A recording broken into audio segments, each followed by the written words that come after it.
يا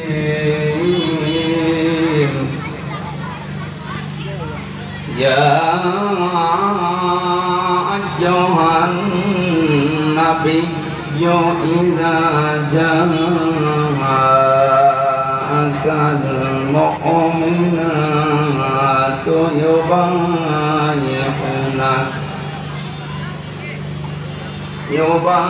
يبايعنك على ألا يشركن بالله شيئا صدقت يا ربنا. عن أبي هريرة رضي الله تعالى عنه قال قال النبي صلى الله عليه وسلم اتقي دعوة المظلوم فإنها ليس بينه وبين الله حجاب. رواه مسلم. وقال تعالى في شان حبيبي وما زادهم إلا إيمانا وتسليما. اللهم صل على محمد وعلى آل محمد كما صليت على إبراهيم وعلى آل إبراهيم إنك حميد مجيد. اللهم بارك على محمد وعلى آل محمد كما باركت على إبراهيم وعلى آل إبراهيم إنك حميد مجيد. সাইদ ভাইয়ের মা, মগধ ভাইয়ের মা, রায়হান ভাইয়ের মা, ইয়ামিন ভাইয়ের মা, তোমরা বড়ই ভাগ্যবতী, আনলে ধরাই দিনের জ্যোতি। সালাম জানাই তোমায় ফেরেশতা মা, সালাম জানাই তোমায় ফেরেশতা। আলহামদুলিল্লাহ। বাংলাদেশের ঐতিহ্যবাহী জেলা গাজীপুর, কাশিমপুর থানার অন্তর্গত জরুন ঈদগাহ ৬ নম্বর ওয়ার্ড গাজীপুর মহানগরে সমাজ কল্যাণ ফি সাবিলিল্লাহ ফাউন্ডেশনের উদ্যোগে বৈষম্য বিরোধী ছাত্র আন্দোলনের সকল শহীদদের মাগফিরাত কামনায় তাফসীরুল কোরআন মাহফিলের সমাধানের সভাপতি বিশিষ্ট ইসলামী চিন্তাবিদ, শিক্ষাবিদ হযরত আল্লামা ইমদাদুল হক দামাত বারাকাতুহুল আলিয়া, এখানে যারা আলোচনা রাখবেন মুফাসসিরে কোরআন, ইসলামী চিন্তাবিদ মাওলানা শায়েখ আলী হাসান ওসামা রাজবাড়ী, আলোচনা রাখবেন মুফাসসিরে কোরআন জনাব মাওলানা শায়েখ জামাল উদ্দিন ঢাকা। মেহমান রহমান ভাই এসে গেছেন, আমরা অল্প কিছু সময় কথা বলবো। মঞ্চে বসা ওলামা ইকরাম, সামনে বসা মুসলমান ভাইরা, পর্দার আড়ালের সম্মানিতা মা এবং বোনেরা, প্রান্তীয় গাজীপুরবাসী, পাশে কাশিমপুর কারাগার, ওখানে আমার বহু ভাইরা এখনো পর্যন্ত আছেন, তাদেরকেও সালাম জানাচ্ছি। দল, মত, জাতি, বর্ণ, ধর্ম নির্বিশেষে কোরআনের এই অনুষ্ঠানে আমরা যারা এসেছি, মুসলমানদের সংস্কৃতি এবং ঐতিহ্য এটা। অন্তর্বর্তীকালীন সরকারের প্রধান উপদেষ্টা ডক্টর মোহাম্মদ ইউনূস কয়েকদিন আগে ঘোষণা দিয়েছেন, এদেশে কোনো ধর্মীয় অনুষ্ঠানে যদি অনুমতি না লাগে, মুসলমানদের কোরআনের প্রচারে কোনো অনুমতি, কোনো ফেরেশতা নেওয়া দরকার। গত পরশুদিন মনে হয় আমি পাবনাতে যাচ্ছিলাম কুষ্টিয়া থেকে, গোয়েন্দা বিভাগের প্রধান যিনি আছেন আমাকে বলছে, হুজুর কোরআনের কথা বলতে গিয়ে 14-15 বছর বহু বাধার সম্মুখীন হয়েছেন, এদেশে এখন মুক্তভাবে কোরআনের কথা বলবেন, কোরআন যেভাবে যে ফোর্সে জানিয়েছে ওই ফোর্সে বলবেন, কোনো বাধা নেই। কেউ বাধা দেওয়ার কথা বললে আমার জানাবেন, ঠ্যাং ভেঙে তো দুইটা কথা জানিয়েছে কমিটিকে জানাতে, ওনাদের জন্য আলাদা অজু এবং টয়লেটের যে ব্যবস্থাগুলো ওয়ান টাইম হলেও যেন অন্তত মানুষ বুঝে 8টা 10টা 15 20টা এগুলো কমিটি করে দেয়। আপনি আগে এটা জানিয়ে দেবেন।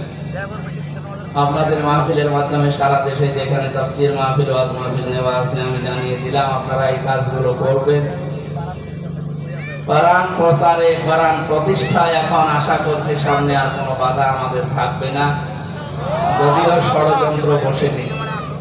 গতকালকেও একটা ষড়যন্ত্র হওয়া পায় তারা চলছিল, আমাদের ছাত্র বন্ধু যারা আছে তারা রুখে দিয়েছে। এর কয়েকদিন আগে আর একটা হয়েছিল বিচারপতি দিয়ে, সেইটাও রুখে দিয়েছে। আমার মনে হয় যাই হচ্ছে আল্লাহ রাব্বুল আলামিন সে কাবা শরীফ ধ্বংস করতে যারা এসেছিল সে আবাবিল পাখি দিয়ে যেমন সাহায্য করেছিলেন, পদে পদে জালেমদেরকে বিদায় দেওয়ার পরে যা হচ্ছে আল্লাহ নিজে মনে হয় হাতে করে করছে। ইদা জা নাসরুল্লাহি ওয়াল ফাত, এ নবী যখন সাহায্য আসবে আল্লাহর, আপনি তখন বিজয় দেখতে পাবেন। আল্লাহর এই সাহায্য ছাড়া আমাদের এই বিজয় আমার যেটা মনে হয় সম্ভব না।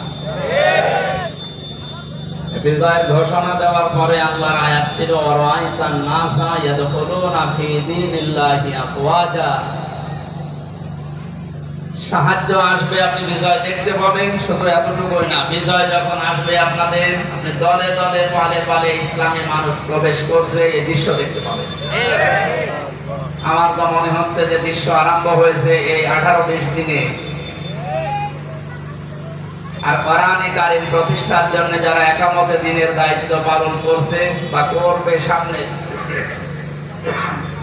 অগ্রণী ভূমিকা যারা পালন করছে ময়দানে, এনাদের যে অ্যাক্টিভিটিস বা ইখলাস, যে শ্রম তারা দিয়ে যাচ্ছেন মানবতার জন্য, বিশেষ করে জামাত ইসলামী বাংলাদেশের শ্রদ্ধাভাজন আমির ডাক্তার শফিকুর রহমানের এই বৃদ্ধ যুবক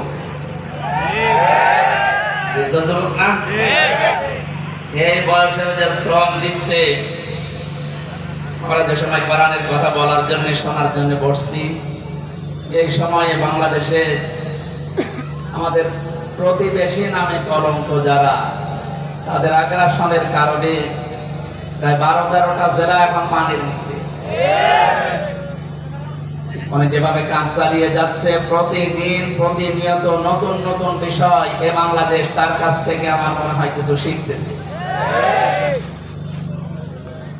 এই অবস্থায় ঐক্যের ডাক দিয়ে 75টার উপরে শুধু ইসলাম নিয়ে যারা দল করে রাজনীতি করে এই দেশে, তাদেরকে সব এক জায়গায় করার চেষ্টায় আছে এবং সফল হচ্ছে ইনশাআল্লাহ। এই কঠিন মুহূর্তে এখনো পর্যন্ত যদি ছোটখাটো বিষয়গুলো আমাদের ভেতর থেকে অহংকার, হিংসা, তাকাব্বুরি এবং মনের ভেতরে যে কালিমাগুলো আছে দূর করতে না পারি, আবার কোন সালেম এসে যদি চেপে বসে ও পাথর সরানো কিন্তু কিয়ামত হয়ে যাবে। একটা উদাহরণ পড়ছিলাম, একটা হোস্টেলে 100 জন ছাত্র থাকে, প্রতিদিন তাদেরকে নাস্তায় সিঙ্গাড়া দেওয়া হয়। সিঙ্গাড়া নাম শোনেননি? 20 জন এসে নালিশ দিয়েছে হোস্টেল সুপার যিনি আছে তার কাছে যে আমরা এই সিঙ্গাড়া খাবো না, আমরা অন্য কিছু চাই নাস্তায়। উনি চিন্তা করলেন একবারও তো হুট করে বন্ধ করা যায় না, সবাইকে ডাক দিয়ে বললেন যে যা খেতে চাও কাগজে লিখে দাও। একবারেই 20 জন হাত তুলেছে যে আমরা সিঙ্গাড়া খাবো না। সিঙ্গাড়া খাবো না বলে যারা আদেশ দিচ্ছে বা আহ্বান জানাচ্ছে, এদের সংখ্যা মাত্র 20 জন। কয়জন এখনো বাকি আছে বলেন? এর ভেতরে হয়তো 16 জন লিখে দিয়েছে যে আমরা রোল চাই, 15 জন লিখে দিয়েছে হয়তো যে পাউরুটি কলা চাই। এভাবে দেখতে দেখতে শেষ পর্যন্ত দেখা গেল যে 20-এর উপরে আর পার হচ্ছে না। দেশের বাইরে যারা ছিল তারা কি সংখ্যায় কম না বেশি? বেশি। কত বেশি বলেন তো? বেশি। 4 ভাগ। কত বেশি? এরপরেও কারোর কা পাস হয়েছে কারটা 20 জনের। ওই 20 জনের। এজন্য আমাদের অবস্থান সামনে কিন্তু এরকম আসতেছে। আমরা নিজেদের ভেতরে কাদা ছড়াছড়ি করে ভুল বুঝে এতদিন যা করেছি, কিন্তু আমরা একা করেছি তা না, আমাদেরকে করানো হয়েছে। আমি গোয়েন্দা বিভাগদের কাছ থেকে বহু তথ্য পেয়েছি এই 3 বছর জেলে থাকার কারণে। ওখানে তো সব রাজা মহারাজা মহারথী ওখানে আছে। ওনারা জানিয়েছে যে ইসলামকে এদেশে যেন দাঁড় করাতে না পারে, সেই জন্যে ছোটখাটো বিষয় নিয়ে মানুষের ভেতরে মতভেদ তৈরি করার জন্য জেনারেল মানুষগুলো যা করে করুকে, হুজুর ছাড়া টুপিওয়ালা ছাড়া এর জন্য এক জায়গায় হতে না পারে। যদিও সংখ্যায় এরা একেবারে কম না। কম নাকি? আমার মনে হয় এদেশে আমরা যারা শুধু টুপি মাথায় দেয় আর কারো লাগার কথা না, শুধু টুপিওয়ালা মানুষগুলো যদি এক হয়ে যায় আর ওদের ষড়যন্ত্র যদি কাছে না লাগে, দায়িত্বে যিনি ছিলেন এতদিন 41 সাল টার্গেট দিয়েছিলেন, অতদিন লাগবে না, 41 ঘন্টায় দেশে ইসলাম দাঁড় হয়ে যাবে ইনশাআল্লাহ। দিন যেভাবে যাচ্ছে এবং বিভিন্ন জেনারেল মানুষগুলো, এমনকি আজকে 3 জন হিন্দুকে দেখলাম মুসলমান হয়েছে, তারা ডাক্তার শফিকুর রহমানের হাতে হাত দিয়ে ইসলামী আন্দোলন করবে, জামাত ইসলামী বাংলাদেশে ওরা অলরেডি যোগ দিয়েছে। আলহামদুলিল্লাহ। মূর্খ মানুষ না তারা, প্রত্যেকেই শিক্ষিত, সবগুলো বিশ্ববিদ্যালয় থেকে অনার্স মাস্টার্স করা। তারা বুঝতেছে যে এই জামানা যা শুরু হয়েছে 15 বছর যা দেখলাম, মানবতার ফেরিওয়ালা বিভিন্ন মানুষের নামে আমরা শুধু শুনেছি, বাস্তবে তাদেরকে দেখি নাই, যেটা এখন দেখতে পাচ্ছি ডাক্তার শফিকুর রহমানের ভেতরে। এই যে পাশেই কারাগার, আমি ছিলাম এখানে 3টা বছর। ডাক্তার শফিকুর রহমান সাহেব 4 তলায় ছিলেন, আমরা ছিলাম, উনি 2 তলায় ছিলেন, আমরা ছিলাম 4 তলায়। ডক্টর সাথে 4 দিন ছিলাম। যে ব্যবহার আমি পেয়েছিলাম, ওনার যে আচরণ, ওনার যে আমল, ওনার যে অবস্থান, ওনার ইমানের আমলে, আমরা হাজারো আলেম ছিলাম, ওই পর্যায়ে আমরা এই জেনারেল মানুষের কাছে হেরে গেছি। ওনারা এক একটা সেজদায় কেটে যেত 45 মিনিট, 1 ঘন্টা করি, আর 1 ঘন্টায় আমাদের 10 রাকাত নামাজ হয়ে যায়। আমার যতটুকু বিশ্বাস আমার মনের, আমার ইমানের, এই অ্যাক্টিভিটিস এবং ইখলাসের কারণে আল্লাহ রাব্বুল আলামিন দলে দলে পালে পালে মানুষদেরকে ইসলামে আজ প্রবেশ করাচ্ছে। এটা যেন অব্যাহত থাকে। 5 তারিখের আগ পর্যন্ত মাত্র 20 ভাগ মানুষ চাইতো যে দেশে ইসলাম কায়েম হোক। এই 18-19 দিনের ব্যবধানে এখন প্রায় 35 ভাগের উপরে মানুষ অলরেডি চাচ্ছে যে দেশে ইসলাম দিয়ে, কোরআন দিয়ে দেশটা চলুক। আমরা তো দেখলাম এই 53 বছর, যদিও আমার 33 বছর, আমার মুরব্বী এসে বসে আছে, এই সমস্ত মানুষগুলো তো দেখেছে যে বাবা চালিয়েছে যে কেমন লাগে, দেখে না? স্বামীও চালিয়েছিল, মানুষ দেখেছে, চাচা চালিয়েছে, জোর করে হোক আর যেভাবে হোক, তাও মানুষ দেখেছে। বউ চালাইলো দেখলাম, অন্তত আমি দেখেছি, ভাবিও চালিয়েছিল, দেখেছিলাম। এখন শুধু দেখতে বাকি আছে যে কোরআন দিয়ে দেশ চললে কেমন দেখা যায়। এটা দিয়ে চালান, এই কারাগার লাগবে না। কারাগার লাগবে কোন কারণে? এটা দিয়ে চললে অপরাধ হবে যে সঙ্গে সঙ্গে বিচার হয়ে যাবে, অপরাধ শেষ। এখানে বছরের পরে বছর মানুষকে কারণে অকারণে আপনি আটকিয়ে বেকার কষ্ট দেবেন কোন কারণে? আমি যে সিঙ্গাড়ার উদাহরণ দিলাম, 100 জনের মাত্র 20 জন চায়, 80 জন মানুষ থাকার পরেও তাদেরটা পাস হয়নি। এই কারণেই বাংলাদেশের মুসলমানগুলো আজ আমরা যদি এক হতে পারতাম, এই 3 বছরে যে নির্যাতন, জুলুম, অত্যাচার শিকার আমরা হলাম, বিশেষ করে আলেমেরা, 76 জন আলেম আমরা এক জায়গায় ছিলাম, হেফাজত ইসলাম বাংলাদেশ সহ, চরমনায়ের কিছু মুরিদ ভাই সহ, আমরা, একজন হিন্দু ছিলেন জেলা, এরকম আমার সামনে একটা মুসলমানকে, দাড়িওয়ালা মানুষকে একটু মনে হয় কমান্ড মানে নাই, এই জন্য লোক দিয়ে যেভাবে পিটিয়েছে, ওই সময় মনে মনে হচ্ছিল যে এদেশে ৯৬% মুসলমান আর মাত্র ৪% ওরা। আর কিভাবে পেটটা কোনো খুব বেশি বড় জিনিস না, পানি ছিল না। একদিন একটু হইচই হচ্ছিল, ওই বাইরে যেতে নিষেধ করেছে, উনি একটু গিয়েছে। প্রত্যেকটা এরিয়া তো ভাগ ভাগ করা আছে, একটু বের হয়েছিল রাস্তায়, যেভাবে মারধর করলো নিচতলায় নিয়ে আটক করে, আবার এই যে ডান্ডা বেড়ি দিয়ে, মানে সহ্যের বাইরে এই অবস্থা তৈরি হয়েছিল শুধু আমাদের এই মতানৈক্যের কারণে। আল্লাহ রাব্বুল আলামিন ওই দৃশ্য যেন আর কোনোদিন আমাদের দেশের সামনে নিয়ে না আসে। আমরা যেন দেখতে পাই যে আল্লাহর এই কালাম দিয়ে আমাদের এই ৫৬,০০০ বর্গ মাইল চলছে। আশপাশে যারা শত্রুতা করার, ষড়যন্ত্র করার দুঃসাহস দেখাচ্ছিল, ডক্টর মোহাম্মদ ইউনূসের এক ধমকে অনেকেই থেমে গেছে, কিন্তু তারা গোপনে চালাচ্ছে। তাদের তো পেছনে ভয় আছে, 7 সিস্টার যদি একবার ভেঙে যায়। ওরা যেমন বাংলাদেশ পাকিস্তান থেকে ভাগ করেছিল, এখন পাকিস্তান আর বাংলাদেশ মিলে ভারতকে টুকরা টুকরা করে ছাড়বে, শুরু হয়ে গেছে। আমাদের যেমন ছাত্ররা বিষয় এনে দিয়েছে, পাকিস্তানও মনে হয় কয়েকদিন পরে চলে আসবে ইনশাআল্লাহ। এরপরেই দেখবেন ভারতেও শুরু হয়ে গেছে। কোরআনের কথা শুনতে এসেছি, আমরা তাফসীর আকারে কথা বলবো। ওখানে লেখা আছে তাই যে আল্লাহ আমাদেরকে কঠিন মুহূর্ত চলছে, যেহেতু বাংলাদেশে কত মানুষ পানির নিচে, কত মানুষ বিনা কারণে অকারণে এই জেলখানায় পচতেছে। আল্লাহ রাব্বুল আলামিন এই সময় আমাদেরকে কোরআনের কথা শোনার জন্য নিয়ে আসলেন।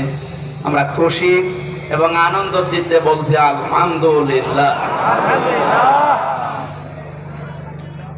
আল্লাহ পাক বলেন, তাহা মা আনজালনা আলাইকাল কুরআনা লিতাশকা।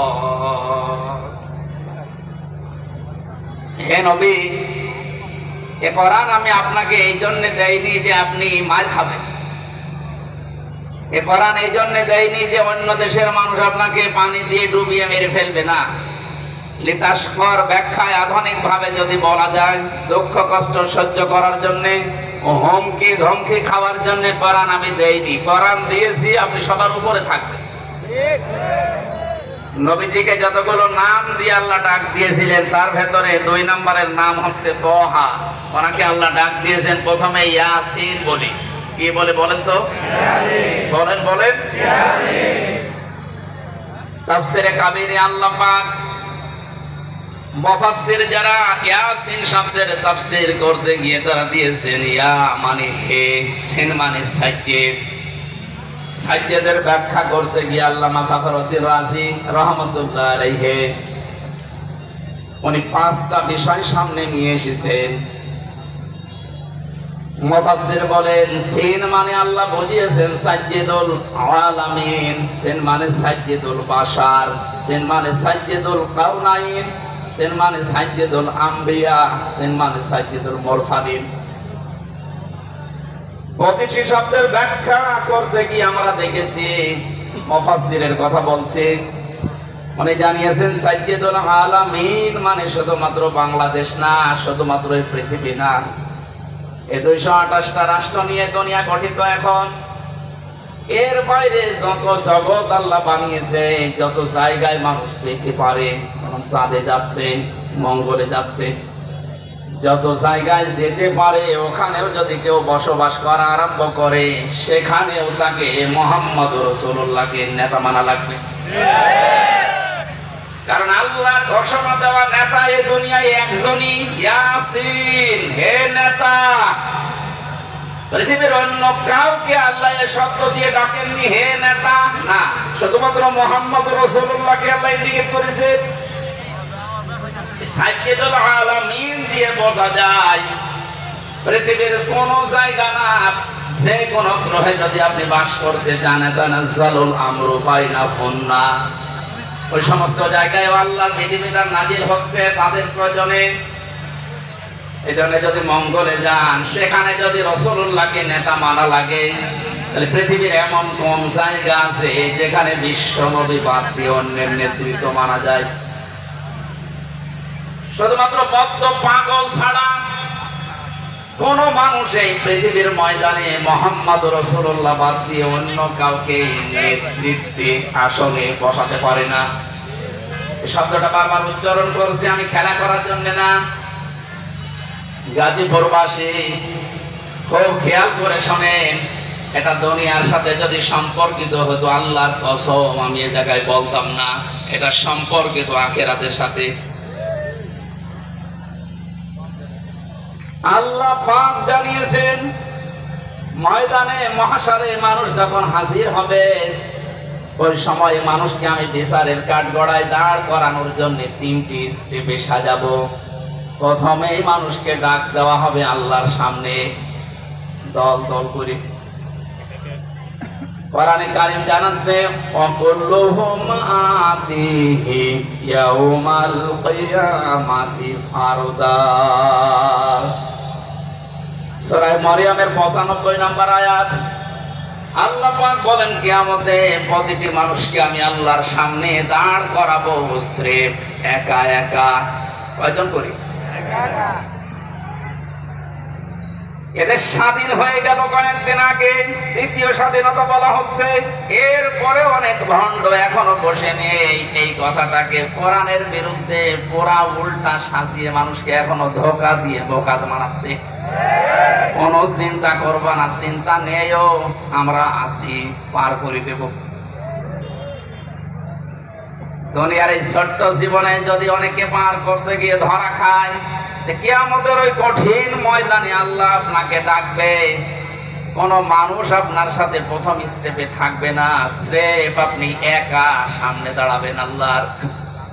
একটু নিজের দিকে তাকিয়ে পেছনের জীবনের দিকে একটু হিসাব মিলান তো। সত্যি যদি আল্লাহ আপনাকে ডাক দিয়ে বলে পড় ইকরা কিতাবাকা কাফা বিনাফসিকা আল-ইয়াওমা আলাইকা হাসিবা। সূরা বানী ইসরাঈলের 14 নম্বর আয়াতে আল্লাহ জানিয়েছেন এটা পড়, জান্নাতে যাবি না জাহান্নামে যাবি কারো জিজ্ঞাসা লাগবে না, তুই নিজেই যথেষ্ট। এখানে যত আসামি জেলখানায় আছে গাজীপুর কাশিমপুর সহ প্রত্যেকটি আসামিকে আদালতে তোলার সময় বিচারক কিন্তু জিজ্ঞাসা করে তার অপরাধ সম্পর্কে, যেটা করেছেন কিনা। বিশেষ করে 164 যখন নেয় ম্যাজিস্ট্রেট কিন্তু জিজ্ঞাসা করে যা যা বললেন আপনি এগুলো করেছেন কিনা। আল্লাহর বিচার ব্যবস্থা পুরা উল্টা। ইয়ারাফুল মুজরিমুনা বিসিমাহুম ফায়ুখাযু বিন নাওয়াসি ওয়াল আহদাম ফাবিআইয়ি আলা'i রাব্বিকুমা তুকাযযিবান। বলেন আল্লাহু আকবার। আল্লাহ পাক বলেন কিয়ামতের দিন আমি অপরাধীকে জিজ্ঞাসা করব না যে এটা করেছিস কিনা। কিয়ামতের দিন আমি তার শরীরের ভেতরে অপরাধগুলো ফুটিয়ে তুলব। এর তাফসীরে আমি 10 প্রকার আকৃতির কথা পেয়েছি। মানুষের চুল ধরবে অপমান করার জন্য, আর কদম মানে পা ধরবে। ফেরেশতারা এই দুইটা নিয়ে তাকে জাহান্নামে ফেলার জন্য রওনা দেবে। আল্লাহ পাক বলবেন দাঁড়া, সুম্মা ফি সিলসিলাতিন দারউহা সাবউনা দিরান ফাসলুকু। এর 70 হাত বা গজ বিশাল শিকল দিয়ে বাঁধ। এটা বাঁধা হবে এই কারণে যেন অপমানের মাত্রা আরো বেড়ে যায়। 15টা বছরের যে দৃশ্যগুলো আমি আদালতে দেখেছি, বিশেষ করে আমার 3 বছরে, সাইকুল হাদিসের সন্তান সাইকুল হাদিস এবং হাজারো আলেম, আজকে একজন মাসলুম আলেম বের হয়েছে, মুফতি জসিমউদ্দিন রহমানী। আল্লাহ পাক তাকে হায়াতে তাজ্জেবা সিহাতে কুল্লিয়া দান করেন, বলেন আমিন। এই আলেমদের জোতা টানার যোগ্যতাও যারা দায়িত্বে ছিল তাদের ছিল না। এই মানুষগুলোকে আদালতে হাজির করতে গিয়ে দেখতাম পায়ে দিয়েছে ডান্ডা বেড়ি, হাতে দিয়েছে হ্যান্ডকাপ, যেটা দিয়ে হাত কেটে যায়, মাথায় দড়ি বেঁধে ছাগলের মতো গরুর মতো টানতে টানতে নিয়ে যেত। আর বিভিন্ন তালায় ওই জালেমদের দোসররা জালেমরা থেকে টিপ্পনি কাটতো, দেখ কি অবস্থা। আমার মনে হয় পুরা বিষয় আল্লাহ পুরাটাই পাহাড়ের মতো উল্টিয়ে দিয়েছে। কালা মানিকের যে অবস্থা, ওর নাকি শুনলাম অন্ডকোষ উড়িয়ে গেছে।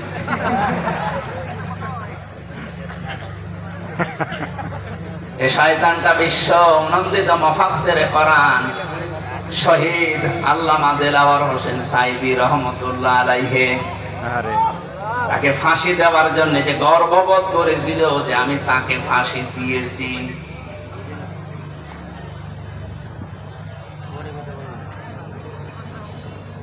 গাজীপুরবাসী, আমার তো মনে হচ্ছে এখন যে জালেমগুলোর উপরে মানুষের ক্ষোভ, রাগ এবং বাস্তবতা যেটা দেখা যাচ্ছে, কেউ ডিম ছুঁড়ে মারছে, কেউ পানি মারছে, জুতা মারছে, কেউ কেল ঘোষিত ফিরে আসে, এগুলো সব আমার যতটুকু ধারণা নবীর ওই হাদিস অনুযায়ী এটা আলেমদের বরদোয়ার ফল। বিশ্ব নবী জানিয়েছেন ইত্তাকি দাওয়াতাল মাজলুম, পৃথিবীর মানুষেরা সাবধান, তুমি আর যাই করো না কেন মাজলুমের বরদোয়া থেকে নিজেকে বেশি বাঁচিয়ে রাখবা। কারণ এটা একটা কঠিন বিষয়। ফাইন্নাহা লাইসা বাইনাহু ওয়া বাইনাল্লাহি হিজাব। মাজলুম যদি বরদোয়া করে আর আল্লাহর মাঝে কোনো পর্দা, কোনো ফারাক থাকে না, সঙ্গে সঙ্গে কবুল হয়ে যায়। আমার মাথায় দড়ি দিয়ে যখন নিয়ে গিয়েছিল প্রথমে, এত অসহায় মনে হচ্ছিল নিজের কাছে যে আল্লাহ আমি কি করেছি। পায়ে দিয়েছে ডান্ডা বেড়ি, হাতের ভেতরে এখানকার মাজার ভেতরে সে এত মোটা মোটা দড়ি, 2-3 জন 4 জন পুলিশ হাত ধরে রাখে আর একজন টানতেছে, গরু টেনে নিয়ে যাচ্ছে। দুনিয়ায় যদি আল্লাহ এটা উল্টিয়ে দেখাতে পারে, আখিরাতের বিচার তো আলাদা। এটা কিয়ামতে আপনি একা দাঁড়াবেন, কোন সাক্ষী লাগবে না, আপনার শরীরের ভেতরে ওই বিষয়গুলো আল্লাহ ফুটিয়ে তুলবে। ফাম্মা মান উতিয়া কিতাবাহু বিয়ামিনি, আমলনামা যদি আল্লাহ হাতে দিয়ে বলে পড়, ডান হাতে যারা পাবে ফায়াকুলু হাউ মাকরাউ কিতাবিয়া, নিজে আনন্দ পাবে আর মানুষকে বলবে দেখো কি সুন্দর রেজাল্ট আমি পেয়েছি। ও বাংলার মানুষেরা, পাশে যেহেতু কারাগার, হাজারো মানুষ এখন যারা আছে, আমি যেহেতু নিজের বাস্তবতা বলছি, হাজার হাজার মানুষ এই জেলখানায় তো প্রায় এক জায়গায় 10,000 আছে, এখন মনে হয় আরো বেশি। মানুষগুলো এই মাগরিবের পরে, এশার পরে এদের অনুশোচনা শুরু হয়। সবাইকে উদ্দেশ্য করে বলছি, আমরা যে যা করছি দুনিয়াতে, কিয়ামতের ময়দানে বইটা হাতে দেওয়ার পরে পড়তে পারবেন তো। এখানে নিজের ব্যক্তিগত জীবনকে আগে সংশোধন করা আরম্ভ করেন। আমি নিজের থেকে এখন শুরু করব। আমি যদি সত্যি এখনই মারা যায়, আমার এই 33 বছরের যে রেকর্ড আল্লাহ আমাকে দেখাবে, আমি যেন সম্মুখে পড়তে পারি, এরকম কাজ এখন থেকে আরম্ভ করব। জীবনের আসল সফলতায় তো ওইটা, আমাঙ্গে সহসিহানিন নারি ওয়া উদখিলাল জান্নাতা ফাকাদ ফাজ। আল্লাহ পাক বলেন ওই লোক তার জীবন তো সফল, যাকে আস্তে আস্তে জাহান্নামের কাজগুলো ছেড়ে দেওয়ায় আর জান্নাতের কাজের দিকে আমি আল্লাহ তাকে এগিয়ে দেই। সুতরাং এমন আমল, এমন কাজ, এমন বই আমি তৈরি করতে চাই যেটা কোটি কোটি মানুষের সামনে আমি মানুষকে পড়ে শোনাতে পারবো। বলেন আমিন। আল্লাহুম্মা আমিন। কিয়ামতে যেহেতু সর্বপ্রথম আল্লাহ বিচার ব্যবস্থায় আপনাকে আমাকে একা ডাকবে, স্রেফ কেউ থাকবে না। সূরা মরিয়মের এই 95 নম্বর আয়াত অনুযায়ী যদি এখনো কেউ ধোঁকায় পড়ে থাকেন যে না আমার বাবা আছে বাঁচাবে, আয়াত অনুযায়ী তো পুরা মিথ্যা আশ্বাস। কথা বলেন না কেন? কেউ থাকবে না পাশে, আপনি স্রেফ একা থাকবেন। বিচারের দ্বিতীয় স্টেপে আল্লাহ এবার ডাকবেন, ইয়াউমা নাদউ কুল্লা উনাসিম বিইমামিহিম। সূরা বানী ইসরাঈল 82 নম্বর আয়াতের 72 নম্বর আয়াতের প্রথম অংশে আছে, আল্লাহ বলেন কিয়ামতে এবার আর তোকে একা না, তোকে ডাক দেবো আমার দরবারে তোর নেতার সাথে। কার সাথে? এটা যদি কেউ রাজনীতি মনে করেন আপনার কপালে আগুন লাগবে। আল্লাহ পাক বলেন কিয়ামতে আমি তোকে তোর নেতার সাথে ডাক দেব। ও গাজীপুরবাসী, নিজের মনকে প্রশ্ন করেন তো, আপনি যে নেতার আদর্শ মেনে চলেন, ওকে যেহেতু আল্লাহ আগে ডাকবে, এরপরে পেছনে আপনাকে, আপনার কি মনে হয় এখন আপনি যার পেছনে এখনো পর্যন্ত আছেন, ওই লোকটা যদি সামনে থাকে আল্লাহকে মাফ করবে বলে মনে হয়?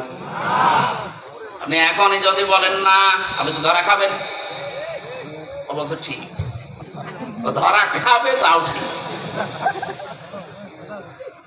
ধরা যেন খাওয়া না লাগে, এই কারণে তো রাইফি সাহেব আয়োজন দিয়েছে, কোরআন দিয়ে শোনানোর জন্য জিজ্ঞেসে তাফসীরুল কোরআন মাহফিল। আমি তো কোরআন দিয়েই বলছি, একটা কথাও বাইরের বলেছি। সুতরাং আহ্বান জানাচ্ছি, আমি বড় দরদ নিয়ে, মায়া নিয়ে, আমি দেখতে পাচ্ছি কোরআন আর হাদিসের চোখ লাগিয়ে যে আপনি ধরা খাবেন। এখনো পর্যন্ত অনেক জালেম, জালেমের দোসর এখনো স্ট্যাটাস দিয়ে যাচ্ছে। আমার মনে হয় যার মনের ভেতরে বিন্দু পরিমাণ একটু বিবেক, একটু অনুশোচনা কাজ করে, তার সামনে যদি শুধু আয়না ঘরটা ভেসে আসে, কোনদিনও জালেমের পক্ষে স্ট্যাটাস দেওয়ার কথা না।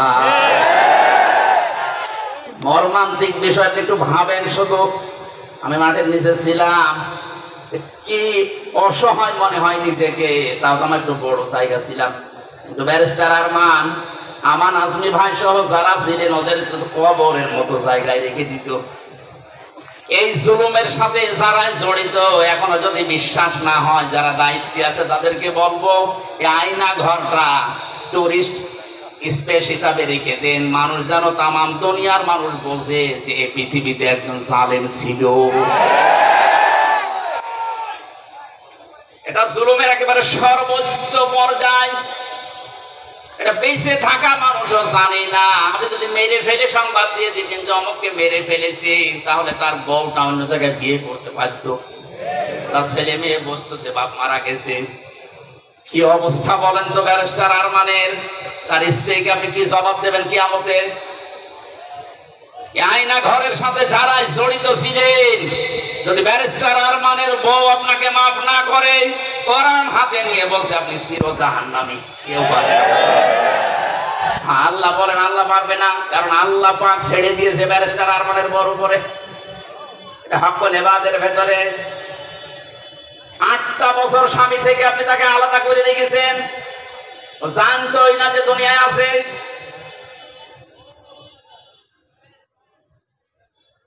আমি কয়দিন থেকে আমার অবস্থা হালচাল শেষ হয়ে গেছে, আর সে 8টা বছর। এর বড় যদি কোনো মানুষ জালেমের পক্ষে কথা বলে, কি বলে তো বলে, বিবেক কি বলে তার? আবার বিবেক বলে কিছু আছে?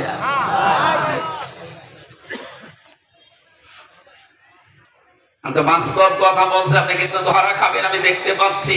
এখনো আদর্শ ঠিক করেন। বহু মানুষকে দেখলাম কিচ্ছু হয়নি, এখন যেহেতু বাদ নিয়ে আসে, শুধু এইটা দিয়ে চললে কেমন দেখা যায়? চর্ম চোখে আল্লাহ তুমি আমাদেরকে অন্তত তাড়াতাড়ি দেখার তৌফিক দাও যে কোরআন দিয়ে দেশটা চলছে।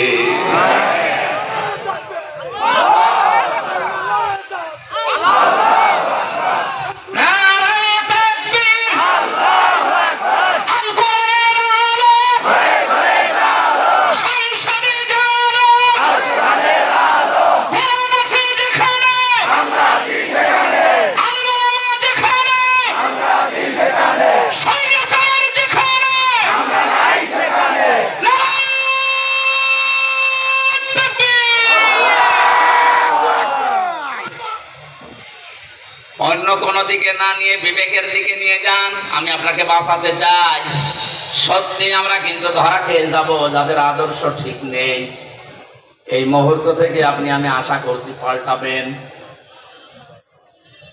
2 নম্বরের ব্যাখ্যায় পেয়েছি, আল্লাহর নবী জানিয়েছেন, আমাকে আল্লাহ ইয়াসিন বলে ডাক দেওয়ার কারণে, সিন মানে সাইয়্যিদুল আলামিনের পরে সিন মানে সাইয়্যিদুল বাশার, হাসেন মানে কি? বাসার মানে মানুষ। মানুষ কত বাচ্চে যারা বিবেচিত এ কথা যা সুন্দর দেখা যায়।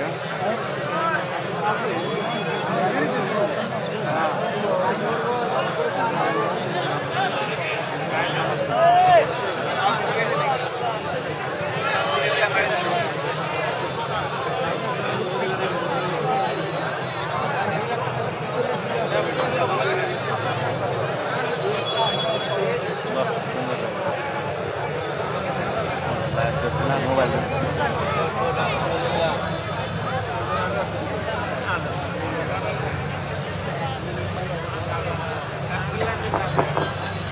সুবহানাল্লাহ আলহামদুলিল্লাহ লা ইলাহা ইল্লাল্লাহ সুবহানাল্লাহ আলহামদুলিল্লাহ লা ইলাহা ইল্লাল্লাহ লা ইলাহা ইল্লাল্লাহ মুহাম্মাদুর রাসূলুল্লাহ সাল্লাল্লাহু আলাইহি ওয়াসাল্লাম। এখানে মানুষ আমরা যারা দাবি করছি এখনই সিদ্ধান্ত পাল্টিয়ে যান, যদি এর আগে ভুল করেও থাকেন, যে আমি এখন থেকে যতদিন আছি মুহাম্মাদুর রাসূলুল্লাহ ছাড়া কাউকে আদর্শ মানি না, মানবো না। সাইকেল খাও নাই শুধু এই জগতে না, আমার আরেকটা জগৎ আছে, ওখানেও লাগবে তাকে। কিয়ামতের সুপারিশ করার জন্য আল্লাহ সর্বপ্রথম যাকে অনুমতি দেবেন তিনি আমাদের নেতা মুহাম্মাদুর রাসূলুল্লাহ। যার অনুমতি ছাড়া আল্লাহর বানানো জান্নাতে যাওয়া যাবে না। এখনই তাকে ঠিক করে তারপরে মরেন। তিনি শুধু সাধারণ মানুষের না, সাইয়্যিদুল আম্বিয়া, নবীদেরও নেতা ছিলেন। শুধু নবী না, সাইয়্যিদুল মুরসালিন, রাসূলদেরও তিনি আদর্শ ছিলেন, নেতা ছিলেন। আল্লাহ পাক তাকে প্রথমে এই নামে ডাক দিয়েছেন ইয়াসিন। 2 নম্বরে বলেন তোহা, এটা নবীজির নাম। রাসূলুল্লাহকে আল্লাহ সম্বোধন করেন মানসালনা আলাইকাল কুরআনা লিতাশকা। হে নবী, আপনাকে আমি কোরআনটা এই জন্য দেইনি যে আপনি অপমান হয়ে থাকবেন, অপদস্থ হবেন, না খেয়ে থাকবেন, বন্যার পানিতে ডুবেই মরে যাবেন না। কোরআন দিয়েছি এগুলো সব মোকাবেলা করার জন্য। জোরে বলেন সুবহানাল্লাহ। এটা মোকাবেলা করার জন্য যদি কোরআন দিয়ে থাকেন তাহলে কোরআনকে ওই পর্যায়ে নিয়ে যাওয়া লাগবে যেখানে কোরআন গেলে চিন্তা থাকে না, দুঃখ থাকে না। ওয়ালা তাহিনু ওয়ালা তাহজানু ফামান তাবিআ হুদায়া ফালা খাউফুন আলাইহিম ওয়ালা হুম ইয়াহজানুন। আমার পাঠানো হেদায়েত যদি অনুসরণ করতে পারো, অনুসরণ করা যায়, যেখানে গেলে ওই জায়গায় যদি নিয়ে যেতে পারো। প্রশ্ন আসতে পারো অনুসরণ তো করি, হ্যাঁ। আজ আমাদের অনেকের ঘরে ঘরে কোরআন শরীফ আছে, কিন্তু যেখানে থাকা দরকার ওই জায়গায় না থাকার কারণে আজ হাজারো মানুষ জায়েজ জিনিস জায়েজ জানার পরও মানতে পারছি না। যেখানে গেলে জায়েজটা জায়েজ ভাবে মানা যায় আর হারামটা হারাম জানার পরে ছেড়ে দেওয়া যায়, এই জায়গায় কোরআনকে পৌঁছিয়ে দেওয়ার দায়িত্ব এখন আমাদের। সে সময় এবং সুযোগ আমাদের সামনে ইনশাআল্লাহ আসতেছে। এরপরও যদি আপনি ভুল করে ফেলেন, আমার মনে হয় বারবার আল্লাহ সুযোগ দেবে না। কথা বলে না কেন? মান করাল কোরআনা ফাস্তাসহারাহু, যে ব্যক্তি কোরআন পড়ে এবং কোরআনকে দাঁড় করানোর জন্য স্পষ্ট ইজহার মানে বিজয় করা। ইজহার মানে কি? বিজয় করা, স্পষ্ট। কোরআনকে বিজয় করার জন্য যারা চেষ্টা চালায়, ফাহাল্লা হালালাহু ওয়া হারামা হারামাহু, এর হালালকে হালাল জেনে আঁকড়িয়ে ধরে, হারামকে হারাম জেনে ছেড়ে দেয়, আদখালাহুল্লাহুল জান্নাহ। এ নবী আপনি বলেন আল্লাহ পাক তাকে জান্নাতে দিয়ে দিয়েছে। সুবহানাল্লাহ। জান্নাতে দেবে না, জান্নাতে দিয়ে দিয়েছে। সুতরাং এমন একটা দেশ এখন কোরআনে কারীম দিয়ে গঠন করা দরকার যেখানে বসবাস করলে জান্নাতে যাওয়ার গ্যারান্টি পাওয়া যায়। হজ করতে যারা যান, এই যে মানুষগুলোকে আমি দেখেছি 16 সালে কি নিয়ে আসে মানুষ ওখান থেকে। আসার সময় হয় তসবিহ নেয়, পাথর নেয়, যায় নামাজ নেয়, জমজমের আতর নেয়, আর বাকি কিছু কিছু জিনিস নিয়ে আসে, স্বর্ণ। ওখান থেকে নিয়ে আসার কথা ছিল কি, আরাফাতের ময়দানে অবস্থান করে যখন আবার আসতেছেন 9 তারিখে, মুজদালিফার যে ময়দানটা আছে, লক্ষ লক্ষ নারী পুরুষ খোলা আকাশের নিচে, কোন অভিভাবক লাগবে না, একা একা শুয়ে আছে, পাশে যুবতী মেয়ে আছে। কোনদিনকার ওয়াজ পর্যন্ত সাহস হয়নি যে একটু তাকাই, কথা বলে না কেন? যেমন তেমন মেয়ে লোক না, বিশ্ব সুন্দরী যারা, তারাও শুয়ে আছে। এ কঠিন পরিস্থিতিতে যদি কোনো মানুষ আজ পর্যন্ত এটা প্রমাণ করতে না পারে যে এখান থেকে 5টা মেয়ে হাইজাক হয়ে গেছে, শুনেছেন কোনদিন? 5টা মেয়ে সম্ভ্রম হারিয়ে ফেলেছে, শুনেছেন কোনদিন? 5টা ধর্ষণের শিকার হয়েছে, শুনেছেন? আপনি এটা নিয়ে আসতে পারেন না।